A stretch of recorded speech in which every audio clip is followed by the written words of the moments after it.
пути. Осталось мало. Всем удачного вечера. Хорошего дня. Отличного настроения.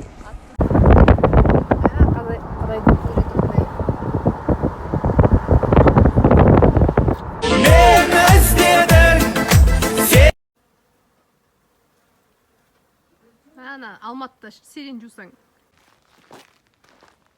Не bakın onu söyle. Bu da salaklardan verme.